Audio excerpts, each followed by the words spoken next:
Hello students, this is Sanat Prateek from genius commerce class. और आज की इस वीडियो में हम लोग ऑर्गेनाइजिंग चैप्टर का एक क्विक रिवीजन करेंगे। बेसिकली ये रिवीजन का पॉइंट है कि जो बिहार बोर्ड वालों का एग्ज़ाम है उनके लिए एक क्विक लेक्चर बनाना ताकि उनको एग्ज़ाम प्रिपरेशन में हेल्प हो सके। तो चलिए स्टार्ट करते हैं। तो सबसे पहले आता है organising. What do mean by organising? तो देखिए, organising can be defined as identifying and grouping different activities in the organisation and bringing together the physical, financial and human resource to establish most productive relations for the achievement of specific goals of organization। तो आप लोगों ने पढ़ा होगा अब तक कि हम लोगों ने काफ़ी सारे काम कर लिए हुए, जैसे मैनेजमेंट का काम हो गया, प्लानिंग हो गया। इसके बाद आता है हमारा ऑर्गेनाइजिंग।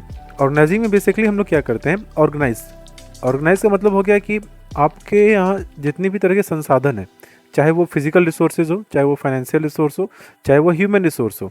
फिजिकल मतलब हमारे एसेट्स, फाइनेंशियल मतलब हो गया हमारे पैसे, और ह्यूमन रिसोर्स मतलब हो गए जो भी हमारे पास वर्क फोर्स है हमारे लोअर, मिडिल और टॉप लेवल में, हम उनका यूज़ करते हैं, प्रॉपर यूटिलाइजेशन करने की कोशिश करते हैं in the most effective way, ताकि हमारे गोल्स, टारगेट, ऑब्जेक्टिव को हम अचीव कर सकें। जैसे आप लोगों ने देखा होगा कि आप लोग कभी सो के उठते हो तो कई बार आप लोग के पेरेंट्स बोलते हैं तुम्हारा रूम बिल्कुल अनऑर्गेनाइज्ड है। मतलब आपको क्या बोला जा रहा है कि जिसकी जो सही प्लेस है, सही पोजीशन है, उनको वहाँ पे सेट करो ताकि हर चीज़ अपने जगह पे सही से काम कर सके। जिसका जो प्लेस होता है हम उसको वहाँ पे उसको रखते हैं। तो सिंपली ऑर्गेनाइजिंग भी यही प्रोसेस है, ठीक है। इसका है ऑर्गेनाइजिंग का प्रोसेस। तो ऑर्गेनाइजिंग का प्रोसेस पहले काम कैसे होगा, आप कैसे पता कीजिएगा आपको क्या काम करना है? तो सबसे पहले हम identification and division of work करते हैं। पहले हम देखते हैं कि मेरा काम क्या क्या है, क्या काम हमें करवाना होगा। अगर कल को मान के चलो कि कोई पर्सन एक कंपनी अपना स्टार्ट कर रहा है, तो आपको सबसे पहले ये तो जानना होगा ना कि मेरे कंपनी में क्या काम है, कितने तरीके के काम होंगे। उन काम का हम अलग अलग डिवीज़न, कोई काम लेबर करेगा, कोई काम मैनेजर करेंगे। तो हम क्या करते हैं, पहले काम क्या है, काम का आइडेंटिफाई करना और काम का अलग अलग लोगों में उनको डिस्ट्रीब्यूट करना, ये हमारा पहला स्टेप। इसके बाद होता है डिपार्टमेंटलाइजेशन। इसके बाद क्या होता है कि जब हम लोगों ने आइडेंटिफाई कर लिया कि काम को, वर्क को डिवाइड कर लिया, तो हर वर्क को, अगर मान के चलिए कि मैंने डिसाइड किया कि मुझे कोई प्रोडक्शन ऑफ कोई गुड्स करना है, लेट से मोबाइल फ़ोन करना है, तो मोबाइल फ़ोन में हमें बहुत तरीके के काम करने होते हैं। जैसे डिस्प्ले का होगा, प्रोसेसर होगा, असेंबलिंग का काम होगा। तो हम लोग क्या करेंगे, जैसे एक वर्क हमारा हो गया डिस्प्ले को अरेंज करना, ठीक है। तो हम लोग क्या करेंगे, एक डिस्प्ले को अरेंज करने वाला एक डिपार्टमेंट सेपरेट बना देंगे, ठीक है। कई बार आप लोगों ने देखा होगा कि कई ऑर्गेनाइजेशन में अलग अलग डिपार्टमेंट होते हैं, प्रोडक्शन, सेल्स। तो ये उसी का एग्जांपल है कि हम लोगों ने सिमिलर काम को आइडेंटिफाई किया और उस काम को करने के लिए एक डिपार्टमेंट का नाम दे दिया। प्रोडक्शन का काम के लिए प्रोडक्शन, परचेज के लिए परचेज, सेल्स के लिए सेल्स। डिपार्टमेंट बेसिकली दो तरीके का होता है, फंक्शनल और डिविजनल। तो under this method jobs related to common functions are group on department. For example all the jobs related to production, ये मैंने अभी आपको समझाया। और डिवीजन हो गया, when an organisation producing more than one type of product they prefer division department. जैसे अगर मान लीजिए कोई ऑर्गेनाइजेशन अगर एक तरीके से ज़्यादा काम कर रहे हैं, जैसे अगर सैमसंग है तो सैमसंग में स्मार्टफोन डिपार्टमेंट डिवीजन हो जाएगा, टीवी डिपार्टमेंट अलग हो जाएगा डिवीजन। इस तरीके से जब हमारे यहाँ एक से ज़्यादा गुड्स मैं प्रोड्यूस कर रहा हूँ तो हर गुड्स का सेपरेट एक डिपार्टमेंट बना दिया जाएगा। इसके बाद क्या होता है कि मैंने डिवीजन बना दिया, काम बांट दिया। अब काम को कौन करेगा, उसके लिए हम लोग क्या करते हैं, लोगों की ड्यूटी बांटनी शुरू करते हैं, ठीक है। उनको हम काम बांटना शुरू करते हैं जो काम को इफेक्टिवली परफॉर्म कर सकते हैं। और इसका तो हमारा फोर्थ स्टेप है हमारा, that is establishing reporting relationship. हम लोग जब इसमें हम क्या करते हैं, बेसिकली अगर समरी में बोला जाए तो हम लोग यहाँ पे सुपीरियर सबॉर्डिनेट रिलेशनशिप को इस्टेब्लिश करते हैं। हम लोग ये बताते हैं कि आपका सीनियर पर्सन ये रहेगा, आपके काम को इसको रिपोर्ट करना है। इसमें ये भी बताया, जैसे आप लोगों को पता होगा लोअर डिवीजन का जो हेड होता है उसे हम क्या कहते हैं, सुपरवाइजर। तो जितने भी वर्कर हैं वो किसको रिपोर्ट करेंगे, सुपरवाइजर को। सुपरवाइजर किसे रिपोर्ट करेगा, मिडिल लेवल मैनेजर को। मिडिल लेवल किसको रिपोर्ट करेगा, टॉप लेवल में। तो ये हमारा बेसिकली फोर्थ स्टेप है। तो बिहार बोर्ड वाले स्टूडेंट ये बिल्कुल याद कर लेंगे, ये इंपॉर्टेंट टॉपिक है। इसका जो हमारा अगला इंपॉर्टेंट टॉपिक आता है, इंपॉर्टेंस ऑर्गेनाइजिंग का जरूरत क्या होता है। तो इसमें आपको स्पेशलाइजेशन होता है। स्पेशलाइजेशन आप लोगों को पता होगा कि जो जिस काम को अच्छे से कर सकता है उसको वो काम देना। इससे क्या होता है कि काम करने की क्लैरिटी आती है, क्योंकि मैंने क्या किया था, काम को अलग अलग बांट दिया था और अलग लोगों को काम की जिम्मेदारी दी गई थी। तो हर किसी को क्या काम करना है, इससे उन्हें काम की क्लैरिटी आती है। जब काम को हम छोटे छोटे और स्मॉल पार्ट्स में बांट देते हैं, अलग अलग डिवीजन में बांट दिए, अलग अलग डिपार्टमेंट में बांट दिए, इससे क्या होता है कि हमारे पास जो भी संसाधन रिसोर्सेज हैं उसका हम अच्छी से यूटिलाइजेशन करते हैं, क्योंकि यहाँ पे काम का कोई डुप्लीकेशन नहीं होता है, कोई ओवरलैपिंग नहीं होता है, कोई एक दूसरे के काम में इंटरफेयर नहीं करता है। इससे हमारे क्या होते हैं, जो भी रिसोर्सेज है उनका इफेक्टिव यूटिलाइजेशन होता है। फोर्थ पॉइंट करने देना, फिफ्थ पॉइंट पर देख लो, इफेक्टिव एडमिनिस्ट्रेशन। यहाँ पे देखिए, जैसे आप देखिए कि मिडिल लेवल का डिपार्टमेंट है उसका, सॉरी जितना भी लोअर लेवल डिपार्टमेंट है उसका मैनेज कौन करता है, सुपरवाइजर। तो यहाँ कंट्रोल करना काफ़ी आसान है, हर आदमी का एक सुपीरियर बॉस बना हुआ है, कौन किसको मर्डर करेगा, किसके क्या पावर्स हैं, किसकी क्या रिस्पॉन्सिबिलिटी है, ये क्लियर कट सबको पता होती है, और हर आदमी उस सर्टेन पर्सन को रिपोर्ट करता है। तो इससे हमारा क्या होता है, मैनेजमेंट भी काफ़ी अच्छा होता है। और इसमें सब सातवां पॉइंट देख लेना, ये आसान है आपके लिए, डेवलपमेंट ऑफ पर्सनल। तो पर्सनल किसे बोलते हैं, पर्सनल जो काम कर रहे हैं हमारे यहाँ लोग हैं उनको हम पर्सनल बोलते हैं। तो जब हम काम को ऑर्गेनाइज करते हैं, जब हम लोगों को पावर देते हैं काम करने के लिए, जैसे आप में देख सकते हैं डेलीगेशन ऑफ अथॉरिटी। तो डेलीगेशन पता है कि जब हम अपने काम को, जब भी कोई सुपीरियर अपने नेक्स्ट सबऑर्डिनेट को काम करने का पावर, अधिकार, राइट्स दे देता है, तो ये कहलाता है डेलीगेशन। तो जब हम उनके काम बता दिए, उन्हें डिवीजन कर दिए, उन्हें पावर दे दिए, इससे क्या होता है, एम्प्लॉयज़ अपने से भी काम करते हैं, इनसे उन्हें नए नए आइडियाज़ इनोवेट करने के, नए मेथड सोचने का उन्हें पावर मिलता है, डिसीजन मिलता है। तो इससे उनका क्या होता है, डेवलपमेंट होता है, और एम्प्लॉयज़ बेसिकली काफ़ी सेटिस्फाइड होकर काम करते हैं और ऑर्गेनाइजेशन ग्रोथ होता है। इसका जो इंपॉर्टेंट टॉपिक है आपका वो है फंक्शनल स्ट्रक्चर। ये हो चुका हुआ है हमारा।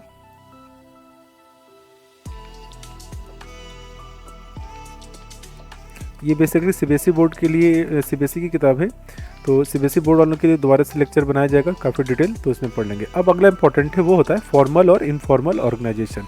तो देखिए फॉर्मल ऑर्गेनाइजेशन क्या होता है, जैसे आप लोगों को पता होगा स्कूल जाते हैं हम लोग, तो एक फॉर्मल होता है।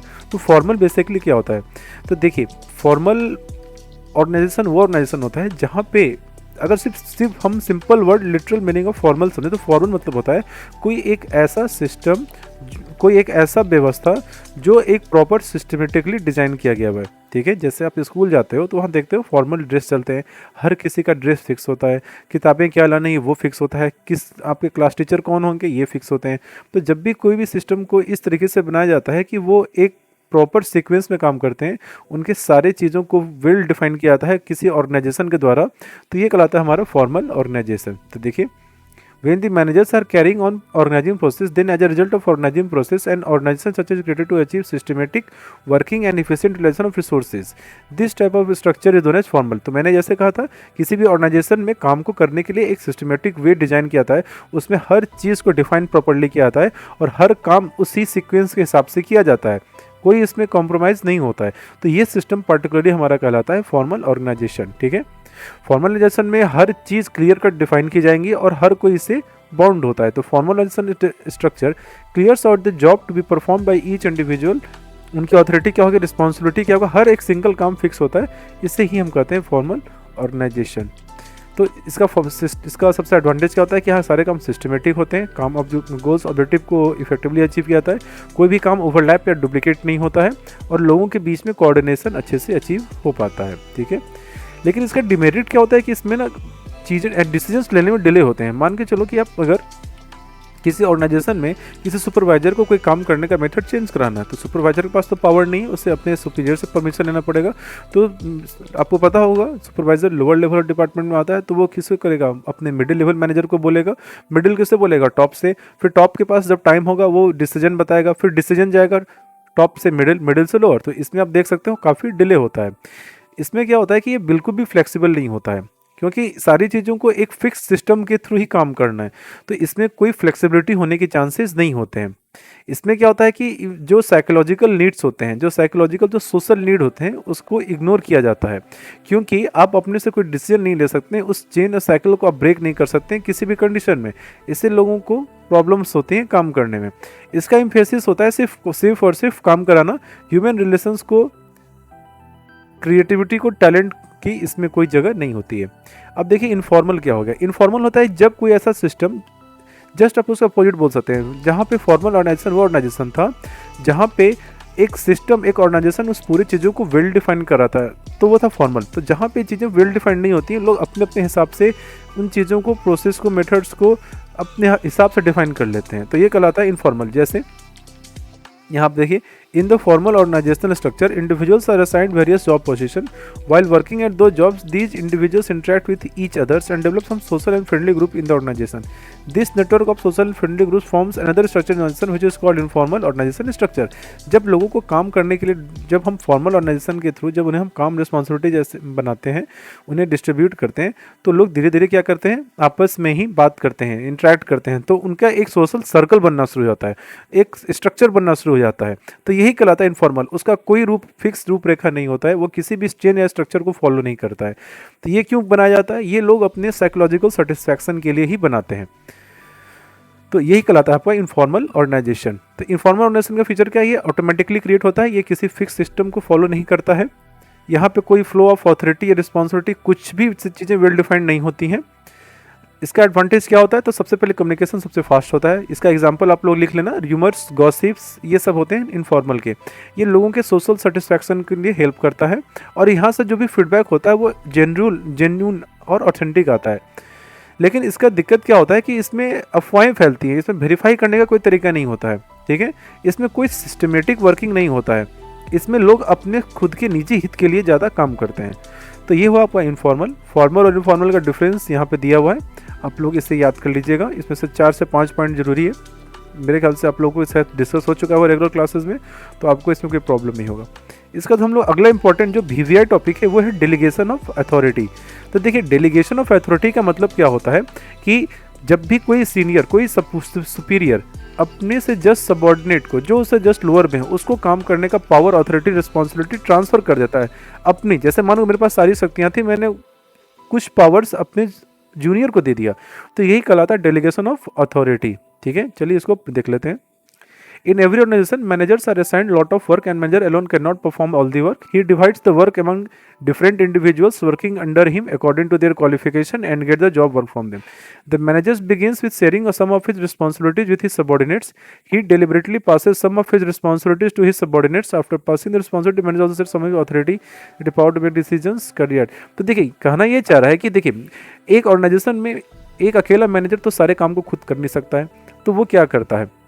वो अपने काम को करने की अथॉरिटी, पावर, रिस्पॉन्सिबिलिटीज क्या करता है? अपने से सुपीरियर सबॉर्डिनेट्स के बीच में डिस्ट्रीब्यूट करता है, उन्हें काम करने की अथॉरिटी देता है, रिस्पॉन्सिबिलिटी ट्रांसफर कर देता है, ताकि मैनेजर का जो काम है, मैनेजर का काम क्या होता है? पॉलिसीज बनाना. वो सिर्फ अपने एक काम पे फोकस कर सके. वो सारे काम तो स्वाभाविक तौर पर नहीं कर सकता है. एक देश को चलाने के लिए आपको पता होगा प्रधानमंत्री हैं, फिर रक्षा मंत्री हैं, फिर अलग फाइनेंस मिनिस्टर है. सारे पावर एक आदमी को दिया जाए तो काम सही से नहीं हो पाएगा. इसीलिए, और वर्क प्रेशर काफ़ी बढ़ जाता है. तो इससे निजात पाने के लिए डेलीगेशन ऑफ अथॉरिटी किया जाता है. डेलीगेशन में 3 एलिमेंट आते हैं. सबसे पहला है रिस्पॉन्सिबिलिटी का ट्रांसफर. काम करने की रिस्पॉन्सिबिलिटी आपकी है, ऑथोरिटी और अकाउंटेबिलिटी. तो रिस्पॉन्सिबिलिटी का मतलब क्या हो गया? रिस्पॉन्सिबिलिटी मतलब आप इस काम के रिस्पॉन्सिबल हैं. ठीक है, मैंने आपको काम करने की ऑथोरिटी दे दी, अब आप समझो ये काम आपकी लाइबिलिटी बन चुकी है, आपको ये काम आपको हर हाल में करना है. तो देखिए, responsibility means the work assigned to an individual. अगर मैं आपके पास मान के चलो कोई लोअर लेवल का आदमी था, मैंने उसे प्रमोट किया और उसे सेल्स का मैनेजर, तो मतलब सेल्स की रिस्पॉन्सिबिलिटी मैंने उसे ट्रांसफर कर दी है, अब उसकी जिम्मेदारी है इस काम को करना. तो यही हमारा कहलाता है रिस्पॉन्सिबिलिटी. इसका होता है ऑथोरिटी. ऑथोरिटी का मतलब होता है कोई भी फैसले लेने के पावर्स. मैंने बोला कि आपको मैं पावर देता हूँ, आपको मैं ऑथोरिटी देता हूँ कि सेल्स को बढ़ाने के लिए जो कुछ भी करना पड़े आप उसको कर सकते हैं बिना मुझसे पूछे. तो मैं उसे पावर दे रहा हूँ, वो अपने खुद से फैसले ले सकता है. और इसका तो हमारा तीसरा होता है अकाउंटेबिलिटी. अकाउंटेबिलिटी का मतलब क्या होता है भाई? जवाबदेही होता है. आंसरेबल रहेंगे. कल को अगर आप काम नहीं करेंगे, कल को ये नहीं हुआ, तो आपकी जवाबदेही बनेगी, आपसे क्वेश्चन किया जाएगा, आपको जवाब देना होगा कि ये काम का क्यों हुआ. तो यही कहलाती है अकाउंटेबिलिटी. तो रिस्पॉन्सिबिलिटी, अकाउंटेबिलिटी, ये डिफरेंस इंपॉर्टेंट नहीं है. आप इसे डेलीगेशन ऑफ अथॉरिटी में क्वेश्चन आएगा तो स्टूडेंट्स उसी में एक्सप्लेन कर देंगे. मैं फिर से रिपीट कर रहा हूँ, ये लेक्चर सिर्फ बिहार बोर्ड के पॉइंट ऑफ व्यू से बनाया जा रहा है. तो बिहार बोर्ड वाले बच्चे इसे जैसे मैं बता रहा हूँ उसी तरीके से इसे फॉलो करेंगे. ये बुक चूँकि CBSE की है, इसलिए चीज़ें काफ़ी डिटेल में दी गई हुई हैं. तो देखिए, डेलीगेशन ऑफ अथॉरिटी का पावर क्या होता है, इसे बेनिफिट क्या होता है. तो देखिए, सबसे पहले होता है कि मैनेजमेंट काफ़ी इफेक्टिव हो जाता है. देखिए, होता क्या है कि जब रोज़ का काम है, मतलब जो रोज़ का काम हो रहा है, जो एक मैनेजर सबको करना पड़ता था, वो अकेले उससे सही से कर नहीं सकता है. तो वो क्या करता है, कुछ जो पावर्स जिसका काम उसे नहीं है वो अपना ट्रांसफ़र करता है सबऑर्डिनेट को। तो मैनेजर अपने कोर काम को क्या है, वो पॉलिसीज़ बनाना, डिसीजंस लेना, वो उस पर फोकस कर सकता है। तो इससे मैनेजमेंट क्या होता है, हमारा काफ़ी इफेक्टिव हो जाता है। दूसरा, जो भी एम्प्लॉयज़ थे जिनको अथॉरिटी डेलीगेट की गई हुई है, इनका उनसे मोरल बूस्ट होता है। उन्हें मौका मिलता है कि वो भी अपने से डिसीजन ले सकें, अपने टैलेंट को शो कर सकें, क्योंकि उनको उनको पावर मिल चुका है काम को करने का। तो इससे एम्प्लॉयज़ का काफ़ी डेवलपमेंट होता है। एम्प्लॉयज़ को जब पावर मिलते हैं तो इससे उनके मोटिवेशन, मोरल लेवल भी काफ़ी बूस्ट होता है, ठीक है। और इसका जो इंपॉर्टेंट में इजी पॉइंट है, मैं इसमें सारे पॉइंट नहीं लिखेंगे, जो इजी है मैं बता रहा हूँ। Better coordination.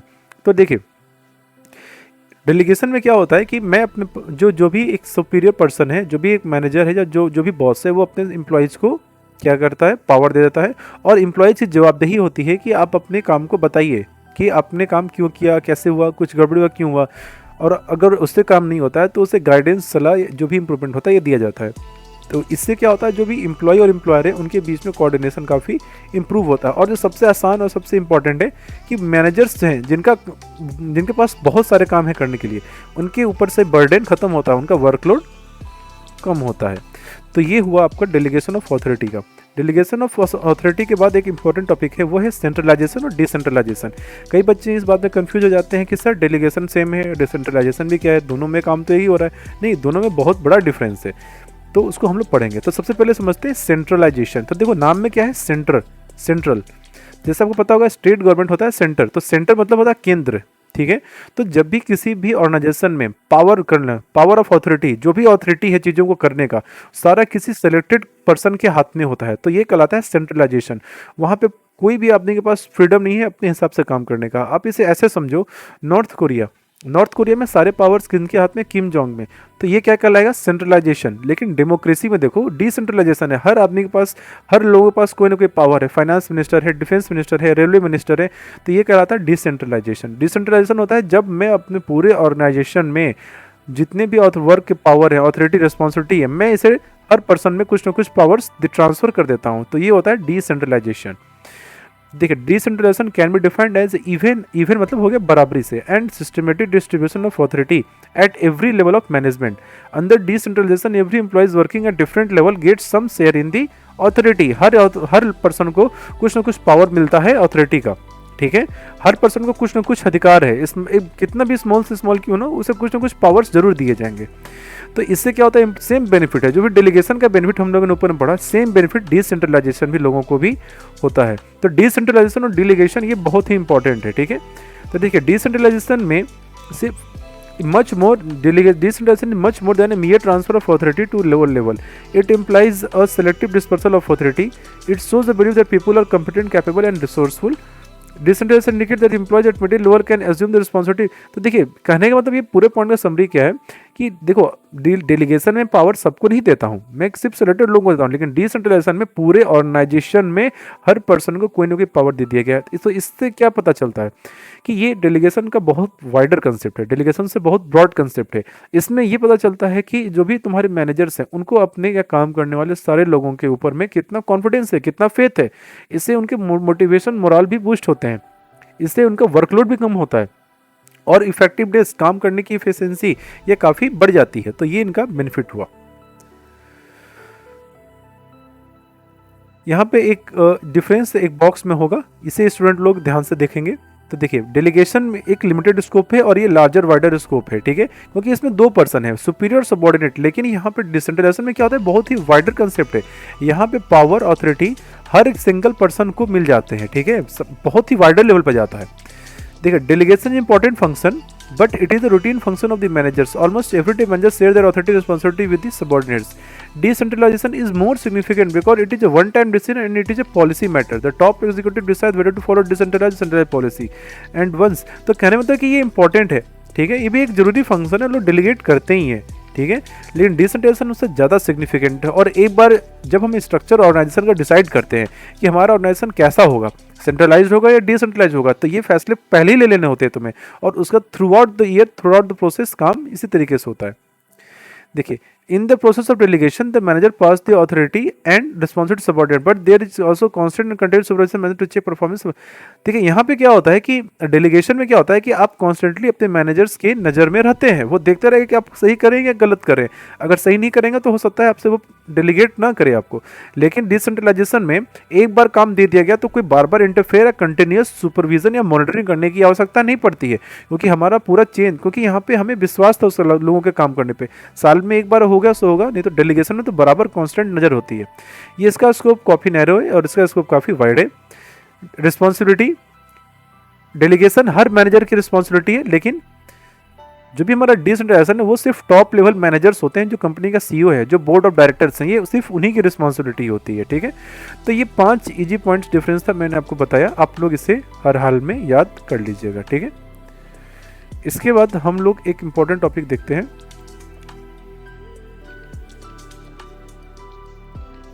तो मेरे ख्याल से आपको ये टॉपिक यहाँ इंपॉर्टेंट बच नहीं रहा है। तो स्टूडेंट्स, ये था हमारा एक क्विक रिवीजन बिहार बोर्ड वाले स्टूडेंट्स लोगों के लिए। इसमें बिहार बोर्ड के लिए जितने भी टॉपिक्स, जो भी इंपॉर्टेंट टॉपिक थे, मैंने कोशिश किया उसका मैं आप लोग को लेक्चर बना के समझा दूँ। अगर कोई डाउट होता है तो आप कमेंट करो या आप मेरे व्हाट्सएप पे मुझसे डाउट पूछ सकते हो। तो आज की वीडियो में इतना ही, मिलते हैं अगले वीडियो में, तब तक बाय बाय, टेक केयर।